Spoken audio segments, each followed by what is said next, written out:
Olá, meus amigos, tudo bem com vocês? Estamos aí de volta para mais um vídeo. Meu nome é Luiz Fernando Cordeiro, eu sou mestre em Direito, especialista em Direito do Trabalho pela USP, professor há mais de 20 anos de universidades públicas, privadas, autor de livros, artigos jurídicos.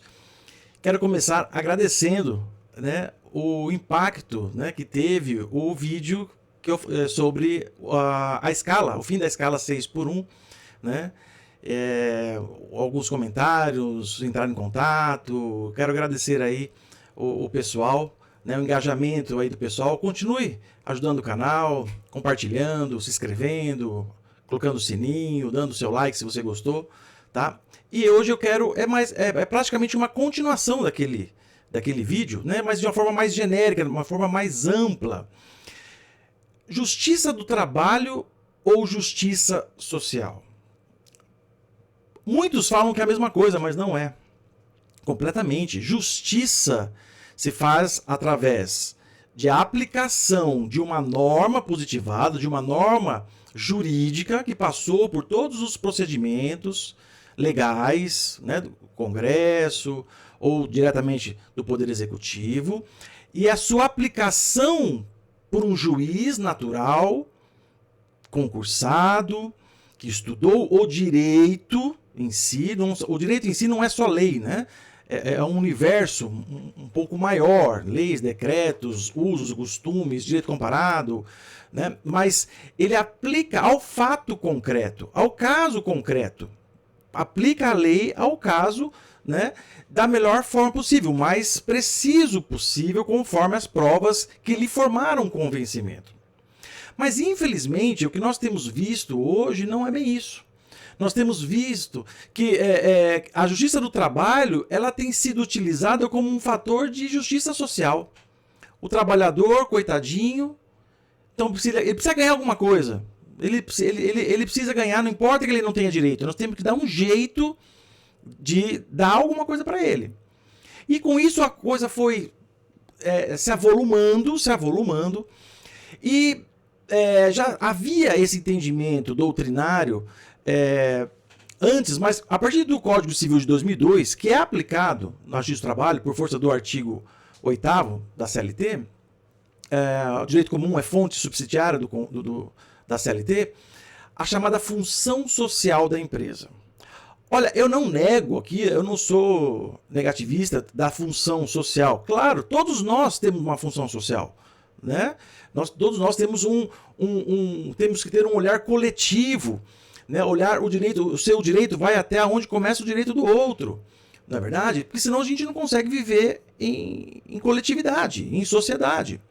Só que isso está se transformando de uma maneira tal que tem, por mais que às vezes alguns falam, não, isso tem trazido vantagens para o trabalhador, mas até que ponto? É o que eu disse no vídeo de ontem, anterior, sobre a escala 6x1. Até que ponto nós estamos matando a galinha dos ovos de ouro? Até que ponto nós estamos matando quem gera empregos aqui nesse país? Então, eu quero trazer um pouquinho, alguns exemplos, somente alguns exemplos aqui, para que você possa entender o problema. Vamos lá. Olha só esse caso aqui. Eu peguei alguns. Dispensa de porteiro com doença ocular é considerada discriminatória. Veja, você é um prédio e você tem um porteiro, ou vários, porque a portaria é 24 horas. Aí você fala, olha, eu preciso reduzir gastos, ou esse porteiro não está legal, não está atendendo, os moradores têm reclamado, e aí você demite ele. Mas por ele ter uma doença no olho grave, mesmo que seja grave, se subentende como uma dispensa discriminatória. Veja, a discriminação ela ocorre tecnicamente quando você, por um ato ou por uma omissão, impede alguém de exercer um direito. Não é? Agora, que direito você está impedindo esse porteiro de exercer? A empresa é obrigada a ficar com alguém, mesmo que ela não esteja trabalhando da forma que a empresa espera, não esteja dando lucro, porque a empresa busca lucro. E o empregado busca o seu dinheiro. Ninguém. Ah, mas a função social, peraí, mas cadê a função social também do empregado? Todos nós, eu comecei falando no vídeo disso, todos nós temos uma função social. Então veja, o fato dele possuir uma doença grave ocular é problema do Estado. É problema do Estado. O INSS que tem que cuidar dele. Ele paga, já a empresa paga uma parte, ele é descontado dele uma parte. Quem tem que dar uma assistência social é o Estado e não a empresa. Não é? Vamos para mais um exemplo. Trabalhadora vítima de gordofobia será indenizada por danos morais. Veja, primeiro que eu tenho um pouco de dificuldade com esses novos técnicos, porque fobia é medo, né? Aquele pânico. Né? Hoje, qualquer coisa que você faça é transfobia, é gordofobia, é homofobia, né? Então, o termo talvez não esteja muito correto, porque é aquele pânico, aquele desespero, não. Hoje, qualquer brincadeira virou bullying, qualquer brincadeira virou gordofobia, homofobia, racismo, agora misoginia, né, com relação às mulheres. Então veja, mas vamos lá, não vou entrar nesse ponto. Mas a questão é, você é um empresário, você tem uma empresa, e aí um colega faz uma brincadeira com uma pessoa gorda, e aí essa pessoa entra com uma ação contra quem? Contra o empregado, né, o colega que fez o ato ali, né? O bullying, vamos colocar assim? Não, ele entra contra a empresa. Ah, mas é a empresa que tem o dever do ambiente, o meio ambiente do trabalho sadio. Concordo. Mas mas isso não é uma regra absoluta. A empresa ela tem que ter um meio de ambiente de trabalho sadio no sentido de ser um lugar limpo, no sentido de ser um lugar seguro, no sentido de ser um lugar arejado, um lugar que não faça mal à saúde. Agora, como que a empresa pode impedir alguém de fazer uma brincadeira infeliz e depois ela ser obrigada a pagar? Ah, mas ela pode regressar. Desculpe, faz 30 anos que eu trabalho com isso. Tá? A Justiça do Trabalho, né, tem 8 livros publicados, né, já formei inúmeros, dei aula para os juízes e desembargadores, Tribunal de São Paulo. A Justiça do Trabalho ela não aceita as chamadas intervenções de terceiros. A empresa não pode chamar aquele empregado e falar, vem aqui. Se eu for condenado, você que vai ter que pagar. Não aceita. Não, porque vai ampliar, né, ao campo probatório, isso é prejudicial ao processo para o trabalhador. A verdade é que a empresa vai ter que suportar isso. Ela vai ter que colocar no seu custo, né, final, saber que ela pode ter um trabalhador que vai fazer isso e que depois ela vai ter que ser ela que vai sobre ela pagar. Então, com isso, é melhor pagar salários menores. Porque se eu for condenado, percebeu? Então, se ela não tivesse, né, essa função social tão assim exacerbada, fora dos limites aceitáveis, talvez ela pudesse pagar um salário melhor para o trabalhador. Ela não teria tantos riscos assim. Ela teria os riscos a que cabia a ela. Mas como que você vai controlar uma pessoa que vai lá, um trabalhador que vai lá e comete uma gordofobia? Percebe o problema? Não é? Vamos para um outro caso. Empresa condenada por acidente de trajeto. Empregada sofre fratura na coluna após o ônibus passar em alta velocidade por um quebra-molas. Que culpa tem a empresa da trabalhadora? Está vindo com um ônibus de uma outra empresa particular. E aí ela sofre ali, o ônibus freia, bruscamente ela sofre uma lesão na coluna. Aí, por ser o trajeto do trabalho, ela é que vai ter que pagar, né, indenização a essa empregada. Percebe o abuso? Né? Ó, quem tem que pagar a indenização é a empresa de ônibus. Foi ela, o seu funcionário, que causou a lesão. Né? Mas aí, claro, né, os advogados e o trabalhador preferem entrar na Justiça do Trabalho, que é mais rápido. Há um protecionismo, eles sabem que há um protecionismo exacerbado.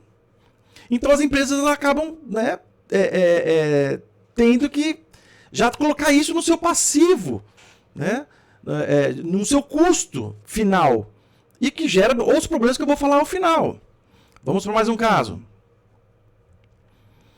Quinta Câmara mantém decisão de primeiro grau e condena a empresa que obrigou o vendedor a dançar no TikTok. Olha, aqui a chamada diz que obrigou. Se realmente obrigou, podemos analisar o caso concreto. Mas eu só peguei esse caso aqui, porque às vezes, só para lembrar de outros, que às vezes a empresa está fazendo uma filmagem, né? Aparece o rapaz ali trabalhando, e aí ele entra com uma ação e fala, não tinha a minha autorização. Eu apareci lá, eu quero ser indenizado. Não é? Então nós temos que ver caso a caso. Coloquei esse caso aqui porque realmente se obrigou a fazer algo que está fora do contrato de trabalho, tudo bem. Aí nós temos que ver se esse vídeo trouxe uma repercussão nos direitos da personalidade, se houve uma chacota, uma ridicularização, né? Tem que ver caso a caso. Vamos para outro. Nona Câmara aplica entendimento do STF e reconhece estabilidade à gestante em contrato temporário. Isso aqui, olha, foi um das principais abusos dessa função social. Onde eu digo que o Estado joga para o particular algo que seria da sua competência, da sua responsabilidade. Olha qual é o caso aqui. Você contrata uma mulher, isso joga contra, às vezes, até a mulher. Você contrata uma mulher e faz um contrato de experiência porque você não sabe se ela vai se adaptar aos serviços, ela vai corresponder às suas expectativas, não é? Aí ela não corresponde. Chegou o final da experiência, você vai demiti-la. Eu estou grávida. Não pode. A empresa vai ser obrigada a manter. Mas a proteção é da criança. Quem tem que proteger a criança é o Estado, não é a empresa. É o Estado. Percebe? Nós estamos aqui, o Estado está se eximindo. O Estado é que tem o direito, né, o dever, né, de fazer justiça social. A justiça do trabalho é uma justiça técnica, pelo menos deveria, né? Ser uma justiça técnica, especializada em aplicar o direito ao caso concreto. Agora, justiça social cabe ao Estado brasileiro. Então, nesse caso aqui, você reconhece, a empresa ela é obrigada a ficar com uma pessoa, mesmo em contrato. Eu não estou nem falando do contrato de experiência, aqui é pior, contrato temporário. Né? Não vou adentrar nas diferenças técnicas, né? Mas aqui nesse caso é pior, só para você saber. Vai ter que ficar com uma pessoa e que não vai produzir, não é? E aí, se a empresa vem a falir, o risco é do empresário. O risco é da atividade econômica. Você assume o risco. Mas se eu assumo o risco, então eu tenho que ter poderes, eu tenho que ter autonomia, eu, empresário, no meu negócio. Mas não, né? Olha o problema. Vamos mais um. Faxineira de condomínio é indenizada por injúria racial. O condomínio vai ser obrigado, todos do condomínio vão ser obrigados a pagar, porque às vezes um morador cometeu um crime de injúria racial. Ora, por que não aquele morador não deveria ser, né, pleitear na justiça comum, na justiça criminal pelo crime, e na justiça comum a indenização, né, por conta da injúria racial? E por que na justiça do trabalho? Como eu falei para vocês. Porque os advogados e os empregados sabem que é mais rápido, é super protecionista, né? E não para por aí. Nós temos ainda casos, né? Deixa eu voltar aqui.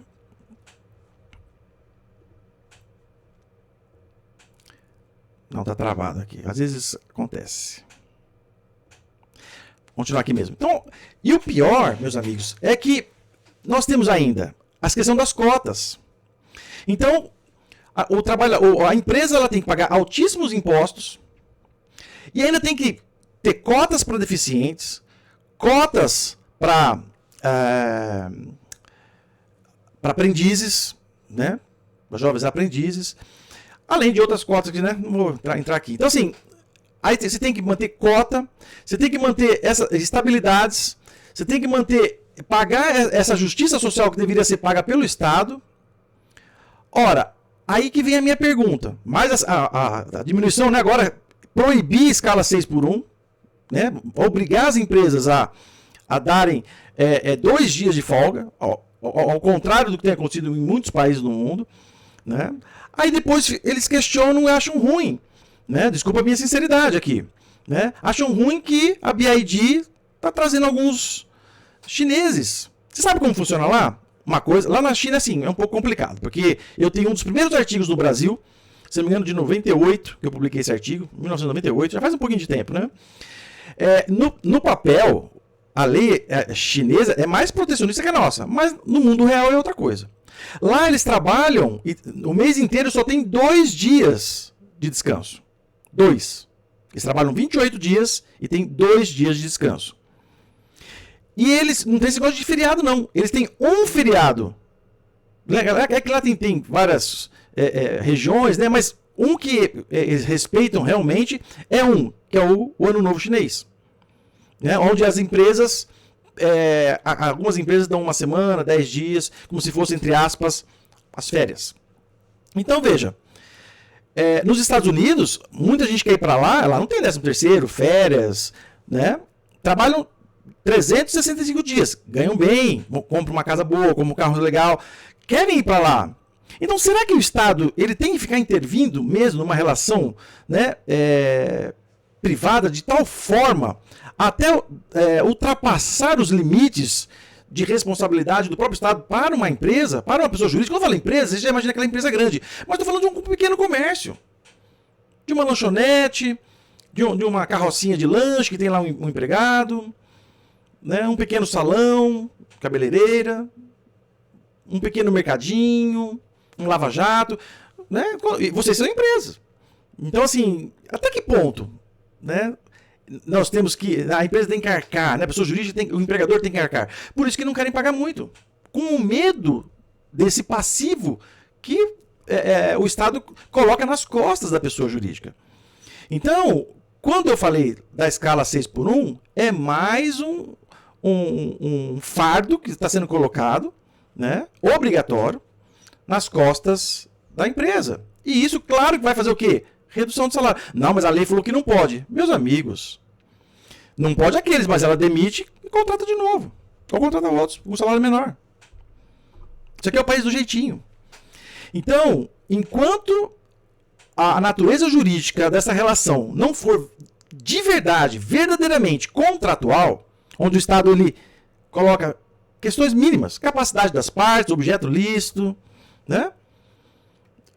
E deixa o resto com as partes, porque acabou aquele tempo do trabalhador, né, que não tinha condições de estudar, o país era mais da metade analfabeto, acabou isso. Todo mundo tem acesso à internet, ao Google, ao chat GPT, inteligência artificial, acesso a advogados. Antigamente não tinha nem quantos, advogado era caro. Hoje tem um lugar onde não tem defensoria pública, tem assistência da OAB no lugar. Então, enquanto nós, né, continuarmos colocando, né, confundindo justiça do trabalho com justiça social, o trabalhador aqui vai preferir trabalhar nos Estados Unidos, sem 13º, sem férias, sem fundo de garantia, sem todos esses entre aspas, direitos, né? Ele vai preferir trabalhar nos Estados Unidos. Vai preferir trabalhar em outros lugares. Porque ele vai ganhar. Lá se pode pagar o verdadeiro valor da hora de trabalho, porque há segurança jurídica. Né? E aqui no país, por conta disso, por conta de se confundir justiça social e se transferir a justiça social para a justiça do trabalho, infelizmente não vejo saída para dias melhores, tanto para as empresas e principalmente para os trabalhadores. Só uma última coisa, às vezes fala assim, professor, então você é contra o trabalhador? Não, eu tenho muitos clientes. E você não pede esses direitos? Peço. Enquanto é assim a regra, a gente é técnico, a gente age conforme a jurisprudência, as leis e conforme toca a música na justiça do trabalho. Claro, vem um trabalhador aqui, eu vou pedir tudo que ele tem direito. A empresa vai me procurar, eu vou defendê-la, né? Mas isso aqui é uma opinião isenta, tá? Isenta. Eu trabalho tanto com trabalhadores, né, quanto com empresas. Né? Claro que vem aqui eu vou pedir tudo que tem direito. Né? Até porque o advogado trabalhista ele recebe por porcentagem, não é verdade? Quanto mais o trabalhador ganhar, para a gente melhor. Só que eu estou trazendo aqui uma visão isenta, honesta, transparente. Que se nós não abrirmos os olhos para isso, infelizmente o trabalhador vai viver de migalhas e depois buscar mais um pouco de migalhas na Justiça do Trabalho. Um abraço, até o próximo vídeo, se Deus quiser.